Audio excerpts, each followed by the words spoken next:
Estás escuchando Dementes, un podcast estudiantil donde intentamos hablar de temas pesados, pues de forma amena.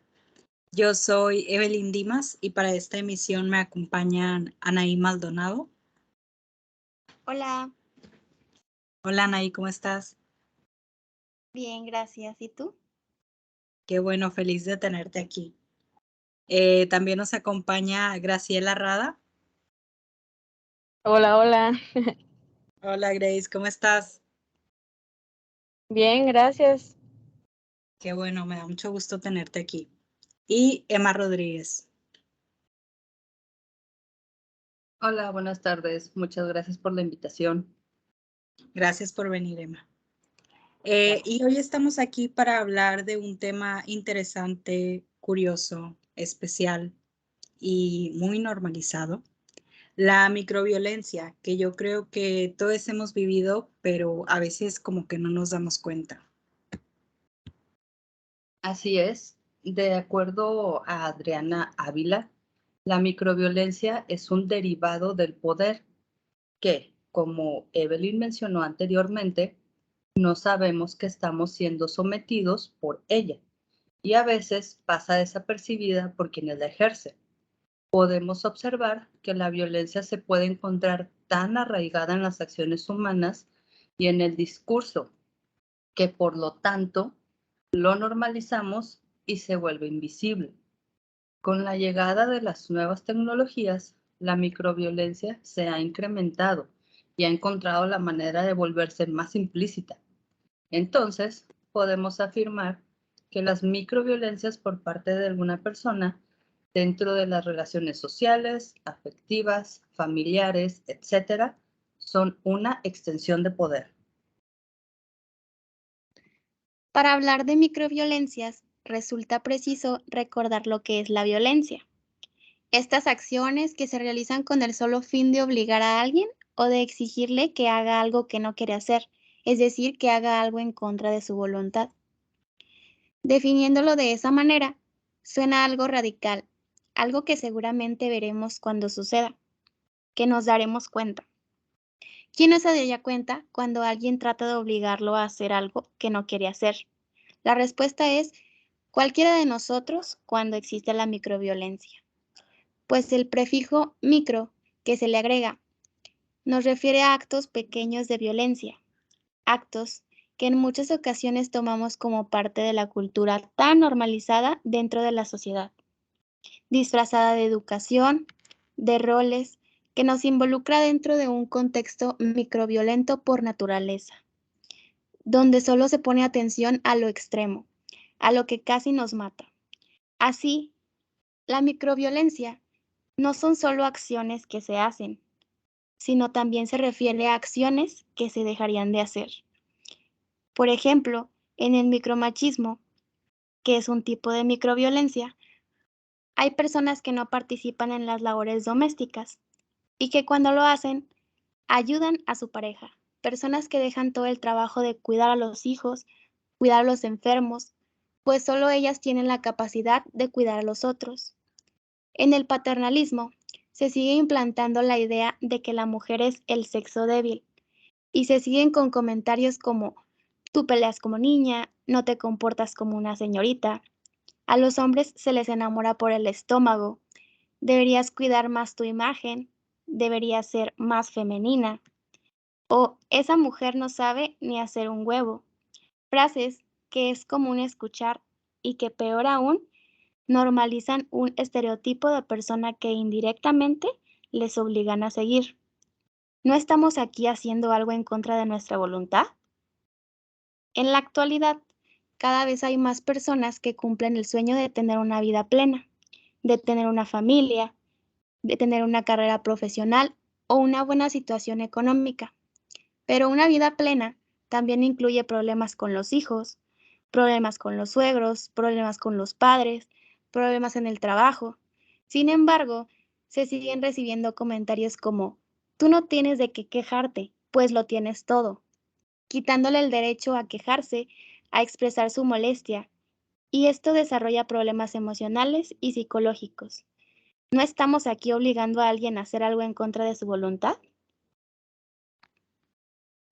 Y pues sí resulta muy importante que nos cuestionemos estas cosas y que pongamos más atención en comportamientos que vemos ordinarios, porque siempre ante la duda puedes tener mínimo dos respuestas. Una, que no es violencia, los actos, y la segunda, que sí es violencia. Si es la primera, pues bueno, ya se descarta una opción, ya se hizo todo un análisis del comportamiento y nos quedamos con un resultado positivo. Sin embargo, cuando la respuesta termina siendo la segunda, es decir, que sí estamos haciendo algo en contra de nuestra voluntad o sí estamos pidiéndole o haciendo que alguien haga algo en contra de su voluntad, ese es el primer paso para poder formar un plan de acción, en el sentido de que no nos vamos a quedar nada más con esa respuesta. Pero, ¿por qué quisiéramos actuar o compartir estos escenarios o comentarios si al final del día son micro, como decía Anaíd, o sea, que son chiquitos? Pues bueno, porque todo acto violento grave, grande, que nosotros vemos, todos los actos que nos sorprendemos o nos asombramos por lo grandes que son o por lo violentos que son, siempre pues podemos decir cómo alguien pudo llegar a eso, cómo alguien pudo llegar a hacer eso, a hacerle eso a alguien. Todo eso empieza con actos chiquitos. Todo eso empieza con una educación a la que no se le prestó atención a estos escenarios de injusticia, como en versión chiquita, en versión micro, y entonces esto va creando en las personas, va formando un esquema de pensamiento y de acción vinculado y dirigido a ejercer tal cual violencia hacia las demás personas, ¿no? Entonces, a pesar de que no sean golpes, a pesar de que no sean gritos, pues va haciendo un esquema de pensar violento, ¿no? Y de actuar. Y hoy por hoy, y desde hace bastantes años, luchamos por combatir la violencia dentro de muchas áreas y aspectos. Y mucho del cambio que se tiene que hacer, que se tiene que hacer para combatir esto, pues tiene que dirigirse desde lo pequeño también, desde la raíz, desde lo oculto a la vista. Entonces, cuestionarse, como nos proponían ahí, sobre todos estos actos que nos mantienen inconformes o que vemos en los demás, es clave para dar los primeros pasos a poder modificar pensamientos, para así poder modificar conductas violencias a largo plazo o de alto nivel. Para empezar, tenemos que tener en claro y aceptar en nosotros que no queremos ni ser usados por otras personas ni usar a otras personas, ¿no? Que no queremos ser autoritarios con otros y demás, y que no queremos que las personas sean autoritarias con nosotros. Esto va, pues, como vengo diciendo, en ambas direcciones, porque no podemos exigir cambio de otros si nosotros también tenemos esas mismas conductas, ¿no? Conductas de microviolencia hacia nosotros mismos y para con los demás. Entonces, la cadena se rompe cuando queremos esto, ¿no? El exigirle algo, que cambie algo a alguien que yo no voy a cambiar o que yo no tengo como ya resuelto, entre comillas, ¿no? Entonces se vuelve difícil darle secuencia y continuidad a la ola de cambio.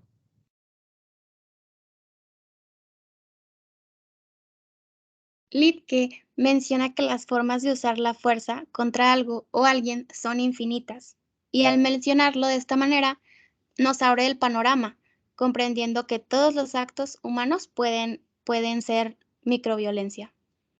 Que quede claro que las microviolencias ocurren a hombres y a mujeres. Son acciones violentas tanto de hombres a mujeres como de mujeres a hombres. Sin embargo, pues en nuestra sociedad es más común verlo de hombres a mujeres. Dicho esto, hablemos de la microviolencia con las parejas afectivas dentro de un entorno tecnológico. Actualmente, las tecnologías de la información y la comunicación nos han brindado nuevas posibilidades de formas de comunicarnos con los otros, y esto está muy presente en las relaciones de pareja actuales. Por ejemplo, las parejas han modificado conductas, están en constante comunicación y esto podría intensificar algunas conductas. Wertham, en su artículo La violencia, menciona que antes que pueda comenzar la violencia, muchos ya han preparado el terreno. Él señala que esta fase de preparación de las condiciones para que suceda la violencia es la misma fase donde se invisibiliza la misma. Así, al iniciar una relación con alguien y con las nuevas comunicaciones se establecen acuerdos que llevan implícita la violencia, como amar solo a una persona sin límites, con quien tienes confianza y estás en unidad, propiciando y favoreciendo acciones de obsesión, manipulación, vigilancia, exigencia, obligaciones que son parte de tener una relación afectiva. En este ambiente se normalizan microviolencias a causa de que ahora es fácil tener una continua comunicación con tu pareja, como ya lo habíamos mencionado. Es fácil que te ponga atención todo el tiempo. También es fácil que te dé su contraseña de redes sociales como Facebook, Instagram, Twitter, que suba fotos contigo y es fácil poder observar su contenido desde tu cuenta. Y todo lo anterior, al ser un plano virtual, pues es casi imposible darse cuenta de qué está sucediendo. Cuando alguien te espía de manera presencial, es imposible no darte cuenta, pues ahí lo ves enfrente de ti, pero virtualmente logra pasar desapercibido. Así como la exigencia de estar en contacto todo el tiempo, avisar cada paso que se da. Y es que este entorno tecnológico, así como nos ayuda a estar en contacto a tan solo un mensaje, también trae consigo diversas perspectivas sobre ello, asumiendo que si tan fácil es invertir menos de un minuto en responder un mensaje, al no hacerlo, la persona falta a su acuerdo romántico, ignorando la vida física del individuo afectado, distorsionando la comunicación entre la pareja y obligando a una de las partes a hacer cosas que no quiere hacer. Tal es el caso que les presentamos a continuación. Yo soy Mariana. Hoy cumplimos un año de novios, César y yo. Me quedé despierta esperando que fueran las 12 de la noche para felicitarlo. Le mandé casi una carta por WhatsApp diciéndole lo mucho que lo amo, lo importante que se ha vuelto en mi vida. Hice también un collage en JPG y se lo mandé en la misma conversación de WhatsApp. Al igual que también hice un audio donde le canto una pequeña parte de nuestra canción. Y ahora me encuentro realmente molesta porque poco le importó mi esfuerzo, respondió con un gracias pequeña, al rato festejamos. Y pues estoy tan molesta que sinceramente no sé si hoy quiera festejarlo con él. No sé si hoy lo quiera ver, porque su frialdad me fastidia mucho. Y es que últimamente las cosas ya no son como siempre, ya no son igual. Le escribo contándole mis días y parece que a él las palabras se le cobran. Yo escribo cartas completas y él limita sus escritos a no más de 2 líneas por mensaje. No sé qué le pasa. ¿Será que está perdiendo interés en nuestra relación? Por su parte, César piensa, hoy Mariana y yo cumplimos un año de novios. Quizá debería estar contento, pero no lo estoy. A las 12 de la madrugada me llegaron 1000 mensajes de ella. Me despertó. Por un momento me asusté pensando que era una emergencia, pero no. Era Mariana que me enviaba un montón de mensajes para hacerme saber que hoy era nuestro aniversario. Yo había tenido un día verdaderamente cansado y mi respuesta fue corta y concreta. Quería seguir durmiendo y sin proponérmelo, solo logré que ella se enfadara conmigo. Ahora no responde ni mis mensajes ni mis llamadas. No sé si en algún momento vaya a hacerlo y estemos a tiempo aún de festejar nuestro primer año juntos.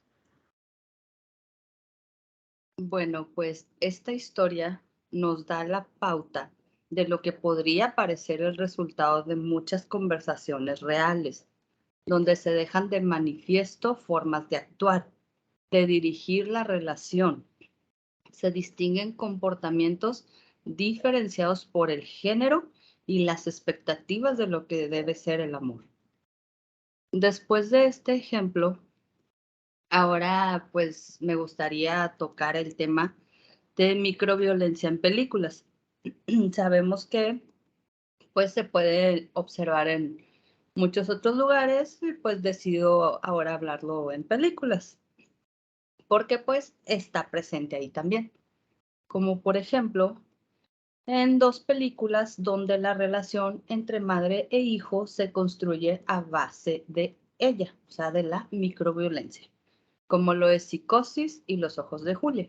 Como también anteriormente mencionaban ahí, pues esta se puede dar de hombres a mujeres o de mujeres a hombres.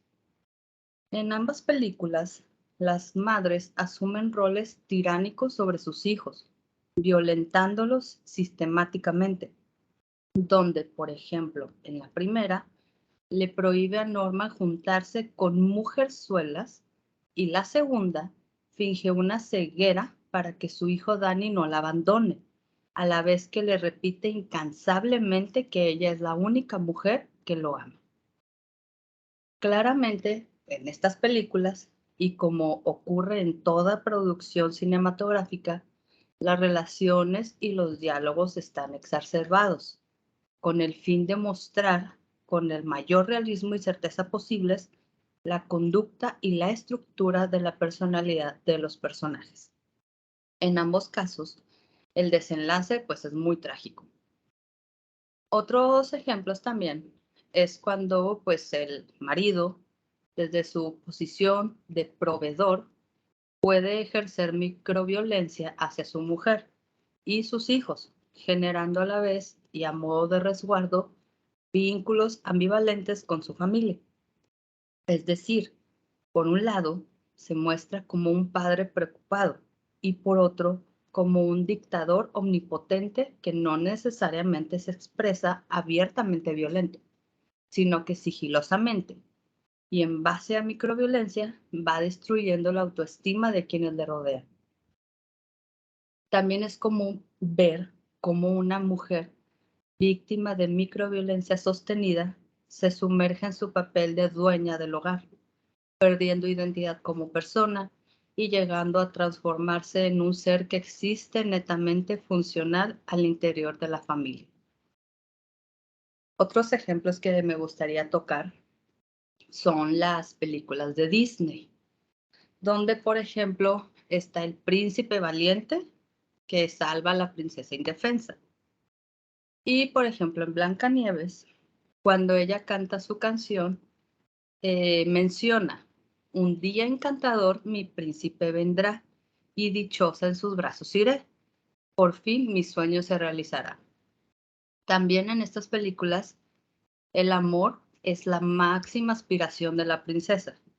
Por ejemplo, en La Sirenita, donde el amor perfecto es la única vida feliz.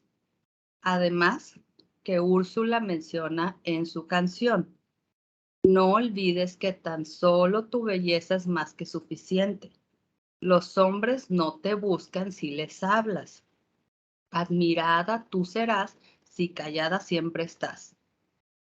Otro ejemplo es el de la película La Bella y la Bestia, donde Bella, por un lado, tenemos que es una protagonista a la que le gusta leer, es culta, tiene ideas propias, quiere ver el mundo y entre sus prioridades no está casarse ni tener hijos. Además, tampoco duda en dejarle bien claro a Gastón que ella no es de su propiedad.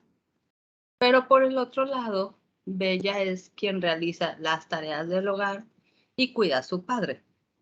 Y después es retenida en contra de su voluntad para salvar la libertad de su papá. Y entonces pasa a tener que hacer compañía a Bestia. Wow, Emma, me parecieron muy interesantes estos ejemplos, porque además de mostrar la microviolencia, nos muestra una microviolencia machista. Yo creo que podemos coincidir en que la microviolencia forma parte importante del cine, y creo que eso también es porque, pues, el objetivo del cine en muchas ocasiones es relatar historias que suceden en la vida real, o incluso ser un reflejo de la sociedad, el tiempo y el espacio en el que estamos viviendo. Recuerdo ver, y ahí hablando de como de situaciones fuera del machismo, sino más que nada en el ámbito familiar. Recuerdo ver la película de Encanto, que a mí me parece que Disney siempre relata situaciones familiares de violencia, porque muchas veces, o sea, muchas veces las romantiza de que estas situaciones de violencia, como en Enredados o Coco, pero en esta, aunque sigue romantizando la familia, sí llega a mostrar toda la microviolencia que la abuela le ofrece pues a toda la familia. Por ejemplo, vemos cómo nunca deja que Mirabel participe en la casa porque no tiene un don, o no deja que Pepa esté triste o viva sus emociones como cualquier persona, E incluso todas las canciones de la película van dedicadas a la abuela y cómo trunca la libertad de expresión de los integrantes. Y creo que esta situación donde los abuelos controlan a la familia por el que diera la gente es muy popular en la sociedad, tanto que miles de personas se sintieron pues identificadas con la situación de los personajes de la película. Y esto también lo podemos ver en las películas de mayor streaming actualmente de Disney, como Turning Red, Enredados, Coco e incluso Intensamente. Películas donde los protagonistas levantan la voz frente a su familia para obtener libertad. Así es, sí, estoy de acuerdo con todos los ejemplos que has mencionado. Y bueno, también lo que ha dicho Anaí y Graciela, esto nos hace ver que la microviolencia está arraigada en el discurso institucionalizado y aceptado por la sociedad, sobre todo en estas películas, en series, en libros, etc. Y pues es importante reflexionar sobre este tema, porque disfrutar de un producto no está en disputa con ser crítico respecto al mismo, reconocer de qué formas puede ser problemático y ser consciente de que estas problemáticas deben ser analizadas y discutidas por todos y todas. Claro, me pareció muy interesante el tema de hoy. Les quiero dar las gracias por estar aquí en el podcast y por acompañarme a ver este tema de la microviolencia. Yo creo que esto sería todo por el tema de hoy, la microviolencia. Muchas gracias por escucharnos una vez más. Somos el podcast de Mentes y como siempre esperamos que esto les haya dejado algo. Creo que especialmente en este episodio podemos esperar que el tema de hoy nos incite a ser más observadores sobre las cosas que decimos y hacemos y, ¿por qué no?, sobre la manera en que los demás se comportan con nosotros. Recuerda que nadie debe violentarte y viceversa, ni siquiera de manera micro.